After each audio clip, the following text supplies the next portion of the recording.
আল্লাহ রাব্বুল আলামিনের এই কোরআন নাজিলের সময়, রাসূলুল্লাহ সাল্লাল্লাহু আলাইহি ওয়াসাল্লামকে নির্জনে যাওয়া তার পছন্দ করে দিয়েছেন। তিনি হেরা গুহার মধ্যে চলে গেলেন। হেরা গুহার মধ্যে যাওয়ার পরে জিবরিল আমিন আল্লাহর কাছ থেকে এসে রাসূলুল্লাহ সাল্লাল্লাহু আলাইহি ওয়াসাল্লামকে একাধারে তিনবার বলার পরে যখন বললেন ইকরা বিসমি রাব্বিকাল্লাযী খালাক, আপনি পড়ুন আপনার প্রভুর নামে, তখন রাসূলুল্লাহ সাল্লাল্লাহু আলাইহি ওয়াসাল্লামের সিনায় কুরআন প্রবেশ করলো আর রাসূল কুরআন তিলাওয়াত শিখতে শুরু করলেন। সুবহানাল্লাহ। এই কুরআন আল্লাহ দিয়েছেন রাষ্ট্র সমাজ সবকিছু চালাবা, আবার তিলাওয়াত করবা। তো আমি যেই কথা বলতেছিলাম যে ইমাম আহমদ রহমতুল্লাহ আলাইহি স্বপ্নে আল্লাহর সাথে সাক্ষাৎ হলো। আল্লাহর সাথে স্বপ্নে সাক্ষাৎ হলো কার? ইমাম আহমদ রহমতুল্লাহ আলাইহির। আল্লাহকে জিজ্ঞাসা করলেন, আল্লাহ আপনাকে পাওয়ার উপায় কি? আল্লাহ বলেন কুরআন তিলাওয়াত করো, আমাকে পেয়ে যাবে। এজন্য কুরআন তিলাওয়াতের দরকার আছে না নাই? আল্লাহর কাছে যেতে আছেন, রাজি আছেননি? আল্লাহর কাছে কারা কারা যেতে চান একটু হাত দেখান। আল্লাহর কাছে যেতে চান? আল্লাহর কাছে যদি যেতে চাও তাহলে বেশি বেশি কোরআন তিলাওয়াত করো। বিসমিল্লাহির রহমানির রহিম, আলহামদুলিল্লাহি রাব্বিল আলামিন, আর রহমানির রহিম, মালিকি ইয়াউমিদ্দিন। এইভাবে তিলাওয়াত করো আর আল্লাহর কাছে পৌঁছাইয়া যাও। এবার আহমদ রহমতুল্লাহ আলাইহি বললেন, আল্লাহ কুরআন বুঝে পড়বো না না বুঝে পড়বো? আল্লাহ বলেন বুঝে পড়ো অথবা না বুঝে পড়ো, আমার কাছে পৌঁছাইতে পারবা। সুবহানাল্লাহ।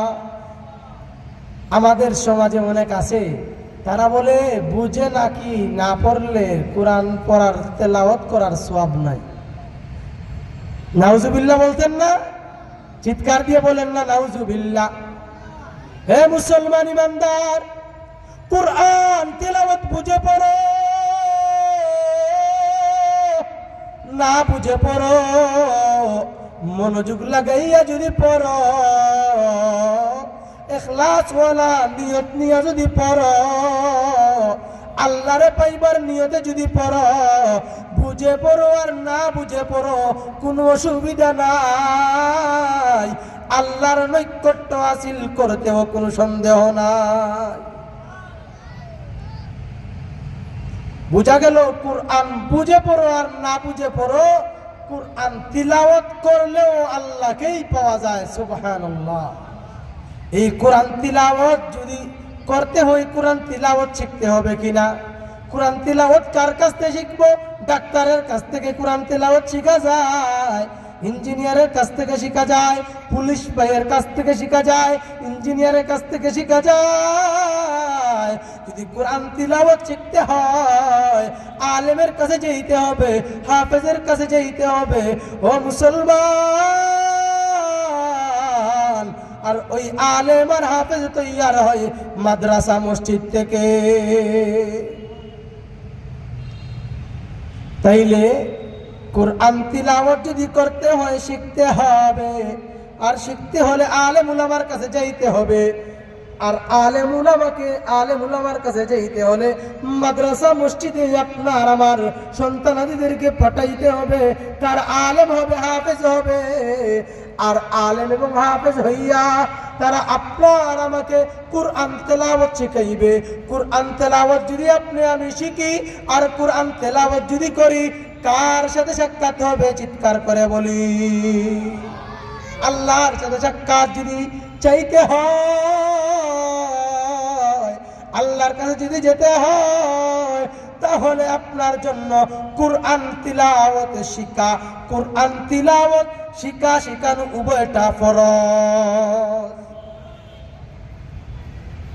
হে মুসলমান ইমানদার, এই কুরআন আল্লাহ রাব্বুল আলামিন তিলাওয়াতে এত ফজিলত দিয়েছেন, এই কোরআন তিলাওয়াতে এত ফজিলত। এই কোরআনের একটি সূরা সূরাতুল ইখলাস। কি সূরাতুল ইখলাস, এই কথা পরে বলবো। আগে আমার সাথে একবার সূরা ইখলাস পড়েন। বিসমিল্লাহির রহমানির রহিম। কুল হুয়াল্লাহু আহাদ আল্লাহুস সামাদ লাম ইয়ালিদ ওয়া লাম ইউলাদ ওয়া লাম ইয়াকুল লাহু কুফুয়ান আহাদ। 10 পারা কোরআন তিলাওয়াতের সওয়াব আপনার আমার নামুল্লামায় আল্লাহ রাব্বুল আলামিন লিখে দিয়েছেন। সুবহানাল্লাহ। আরেকবার পড়ুন। বিসমিল্লাহির রহমানির রহিম। কুল হুয়াল্লাহু আহাদ আল্লাহুস সামাদ লাম ইয়ালিদ ওয়া লাম ইউলাদ ওয়া লাম ইয়াকুল লাহু কুফুয়ান আহাদ। আরেকবার পড়ি। বিসমিল্লাহির রহমানির রহিম। কুল হুয়াল্লাহু আহাদ আল্লাহুস সামাদ লাম ইয়ালিদ ওয়া লাম ইউলাদ ওয়া লাম ইয়াকুল লাহু কুফুয়ান আহাদ। চিৎকার করে বলে আল্লাহু আকবার। আবার বলে আল্লাহু আকবার, আল্লাহু আকবার, আল্লাহু আকবার। এই যে আমরা 3 বার পড়লাম, হাদিসের মধ্যে এসেছে সূরা ইখলাস যদি একবার কেউ পড়ে কোরআনের 10 পারা পড়ার সওয়াব আল্লাহ নামায় দিয়ে দেন। 2 বার পড়লে 20 পারা, 3 বার পড়লে পুরা কোরআনের খতম আল্লাহ রাব্বুল আলামিন আপনার আমার নামায় আল্লাহ লিখে দেন। সুবহানাল্লাহ। আমি তো বলি আজকের এই তাফসীরুল কোরআন সফল, আজকের এই তাফসীরুল কোরআন সফল, কারণ আপনি আমি সূরা ইখলাস 3 বার পড়ে একটা কোরআনের খতমের মালিক হয়ে গেলাম। সুবহানাল্লাহ। হে মুসলমান, এই কোরআন এত ফজিলতপূর্ণ কোরআন, এই কিতাব পৃথিবীতে আসার পরে আসমানে বাকি সব কিতাব বাতিল হয়ে গিয়েছে। এই কিতাব এত সম্মানী কিতাব, এই কিতাব এত মর্যাদাপূর্ণ কিতাব, এই কিতাব আল্লাহ রাব্বুল আলামিন কুরআনুল কারীমের মধ্যে চ্যালেঞ্জ দিয়ে বলেন যালিকাল কিতাবু লা রাইবা ফীহি। আল্লাহু আকবার। মুসলমান ইমানদার, অনেক আলেম, অনেক মুফাসসির, অনেক মুফতি, অনেক মুহাদ্দিস, অনেক লেখক, অনেক সাহিত্যিকেরা বিভিন্ন কিতাব লেখে, কথা বলেন ঠিক কিনা? অনেক বই পুস্তক লেখে, অনেক পত্রিকা লেখে, অনেক কিতাবাদি লেখে। কিতাবের শুরুর পৃষ্ঠায় অথবা শেষের পৃষ্ঠায় লেখা থাকে, যদি ভুল ভ্রান্তি ধরা পড়ে সংশোধনের জন্য আমাদেরকে জানিয়ে দিবেন, পরবর্তী ছাপায় সংশোধন করব। আর আল্লাহ রাব্বুল আলামিন কোরআনের শুরুতেই চ্যালেঞ্জ করে বলেন যালিকাল কিতাবু লা রাইবা ফীহি। আল্লাহ চ্যালেঞ্জ করেন এই কিতাব এমন একটি কিতাব, এই কিতাবে কোনো ভুল নাই, ভুলের কোনো সন্দেহ নাই, কেউ সন্দেহ করা যাবে না, সন্দেহের কোনো অবকাশ নাই। এটা এমন একটি কিতাব। ও মুসলমান ইমানদার, এত সুন্দর, এত দামি, এত মর্যাদাপূর্ণ কিতাব পৃথিবীতে আর আসেনি। এই কুরআনের আরেকটি সূরার নাম হলো সূরা ফাতিহা। আরেকটি সূরার নাম কি? আরেকটি সূরার নাম হলো সূরা ফাতিহা।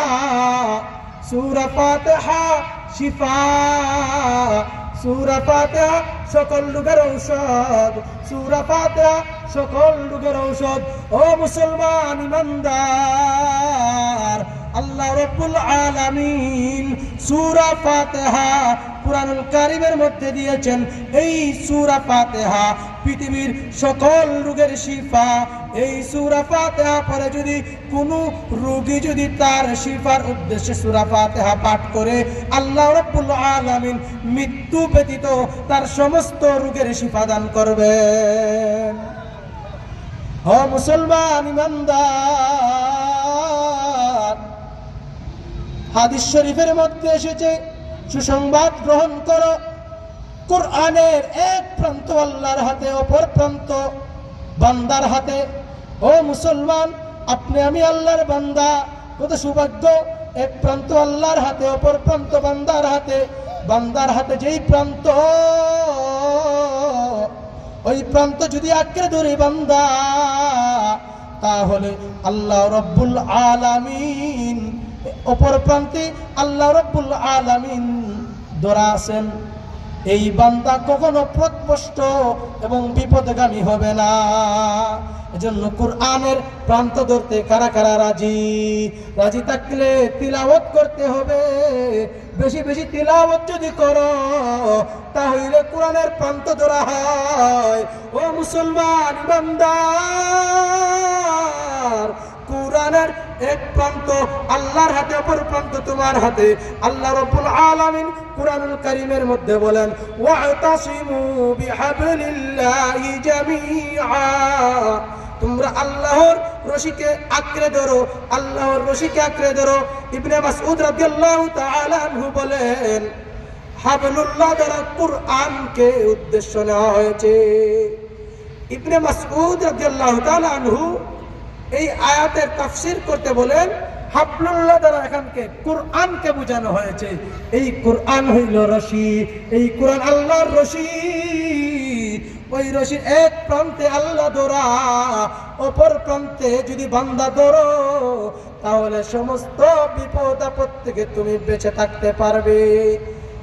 এই প্রান্ততে ধরার মানে শুধু তিলাওয়াত না, না, শুধু তিলাওয়াত নয়, কোরআন অনুযায়ী আপনার আমার পরিবার চালাবো, রাষ্ট্র চালাবো, সমাজ চালাবো, সব কিছু যদি চালাই, তাহলে এই রশিকে আঁকড়ে ধরা হবে। মাছ শিকারী যারা, তারা যখন মাছ শিকার করতে বসি পালায়, ওই বসিতে মাছ ডুব দেয়।